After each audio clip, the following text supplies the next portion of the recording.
Alors, elle, c'est Gertie, 12 ans, mon assistante. Elle est ma spiritualiste. Elle fait de la sophrologie sans le savoir. Parce que quand je suis bâclé, c'est elle qui me fait me déposséder de toutes les énergies négatives et elle le fait très bien. Elle fait aussi de la peinture. Les questions continuent, la série continue. Nous avons ici la question de Maître Tissolo. Maître Tissolo dit bonjour, salut Monsieur Ben. Aujourd'hui, la vidéo est venue à midi au lieu de 7 heures. Bon, vous savez, chaque 7 heures, heure de Paris, il y a une vidéo qui est téléchargée sur notre site. Mais il y avait un peu un décalage et nous nous en excusons. Mes questions sont les suivantes. 1. Comment un humain peut-il contrôler ses pensées?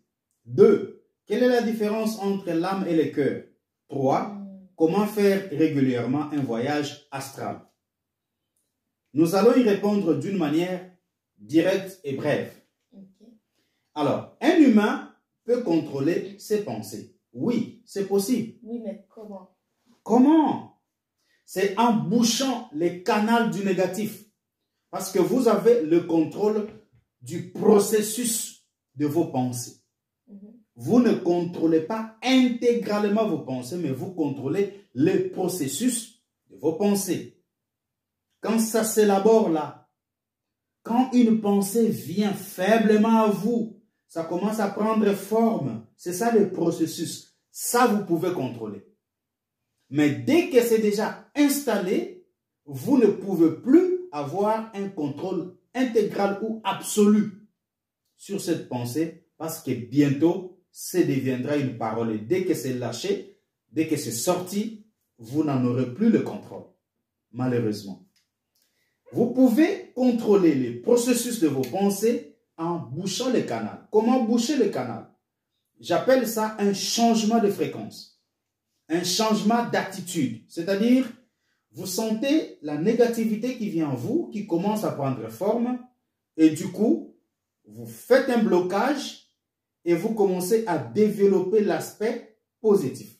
Mais qu'est-ce que c'est le canal? Le canal, très bien.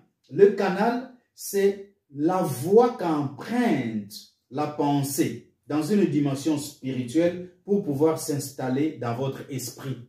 Okay. Donc là, on peut contrôler ça. On peut boucher les canaux. Okay. Alors, vous changez d'attitude, vous changez de fréquence, vous changez de direction, comme le disait Gertie. Vous situez quelque part en train de faire quelque chose de bien, en train d'amuser la galerie, en train d'aider les gens. De vous relaxer. De vous relaxer. Et de faire des choses que vous aimez, comme j'avais dit encore une fois. Voilà, en train de faire des choses que vous aimez. Donc, c'est ça, le changement de fréquence.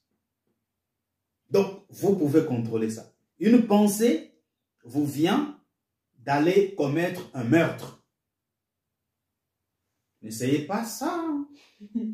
Alors, ça va venir faiblement, faiblement, faiblement. Et quand ça vient là dans toute la faiblesse, vous pouvez l'empêcher et commencer à penser à la vie, penser à autre chose de merveilleux. Aux bonnes choses dans ce monde. Exactement. Quelle est la différence entre l'âme et le cœur? C'est une bonne question. Moi, je pense que l'âme, c'est une chose qu'on ne peut pas voir, mais le cœur, c'est une chose visible, qu'on peut toucher, qu'on peut faire tout ce qu'on veut avec. Mais l'âme, c'est un truc qu'on peut contrôler, mais on ne peut pas contrôler notre façon. L'âme, c'est une partie de nous, comme le cœur, mais le cœur, c'est une partie de l'âme aussi. C'est ça que je crois, mais je ne suis pas vraiment sûre. Voilà, donc, la Gertie voulait expliquer que l'âme et le cœur sont parents. En d'autres termes, ils corrèlent. Ils sont en corrélation. Donc, ils sont l'un dans l'autre. Le cœur dans l'âme et l'âme dans le cœur. Donc, ce sont les deux compartiments jumeaux. Donc, ils corrèlent. Ils sont colocataire. Ce sont deux choses pareilles, mais une chose on peut toucher et l'autre on ne peut pas. Là, tu as tout compris. Et je suis très fier de toi. Alors, troisième question, comment faire régulièrement un voyage astral? Là, j'étais en train de présenter comment être connecté à un point de contact. C'est-à-dire, vous êtes ici, vous voulez aller admirer la beauté de New York. Vous commencez à vous représenter New York. Des buildings. Ouais. Des magasins. Ouais. Un endroit avec plein de gens. Ouais. Comme on voit dans les films et tout ça. Exactement. Donc, vous vous représentez ça. Et du moment que vous vous représentez ça, du moment que vous admirez sa beauté, son éclat, sa glamour dans une dimension spirituelle, vous pouvez vous sentir que vous êtes en train de marcher sur les rues de New York. C'est ce que l'on appelle voyage astral. Mais malheureusement, la religion a peint autre chose que ça. La religion a mystifié le voyage astral. La religion a fait la caricature du voyage astral. Alors que nous le faisons régulièrement, nous le faisons chaque jour. On se retrouve à des endroits où on n'est pas physiquement. C'est ça un voyage astral. Vous vous retrouvez, vous êtes en Europe, vous vous retrouvez en train de parler à vos parents en Afrique, c'est un voyage astral. Et vous pouvez même sentir leur présence. Vous pouvez écouter leur voix. Vous pouvez les voir sans les apercevoir. Le voyage astral, est-ce que c'est comme si tu voyais une personne, mais qui n'est pas vraiment à côté de toi, qui est plus loin de toi? Exactement. Et que tu ne peux pas vraiment le toucher. Exactement. Ou, je sais pas, de faire n'importe quoi. Mais tu peux toujours le voir et l'entendre. Exactement. Tu vois la personne, tu entends la personne, tu sens la personne. Tu es là dans sa présence, mais vous ne la percevez pas. Mais la personne est là. C'est ça un voyage astral. Vous préparez un examen. C'est très simple. Vous préparez un examen. Vous êtes à la maison, mais vous vous retrouvez déjà dans la salle d'examen. En train de présenter l'examen dans une dimension astrale. Vous vous imaginez, vous êtes déjà dans votre classe en train de faire le test sans que vous soyez là.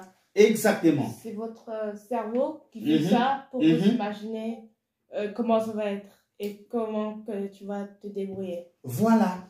Donc, c'est comme ça que ça se fait. C'est ça un voyage astral et Gertie a très bien compris. Donc, il n'y a rien à craindre. Il ne faut pas écouter tout ce que la religion vous dit. La religion est là pour vous faire peur, pour vous peindre un Dieu colérique, un Dieu qui a des machettes partout pour pouvoir décapiter les gens.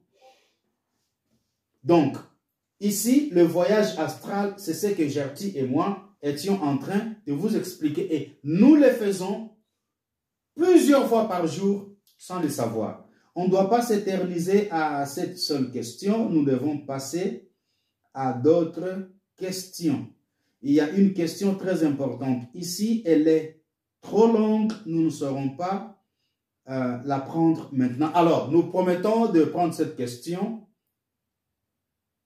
très bientôt. Alors, pour l'instant, contentez-vous de ce que nous étions en mesure de vous apporter, Gertie et moi, et nous comptons vous revoir bientôt et très bientôt, et sachez que nous le faisons à notre manière. Alors, à très bientôt.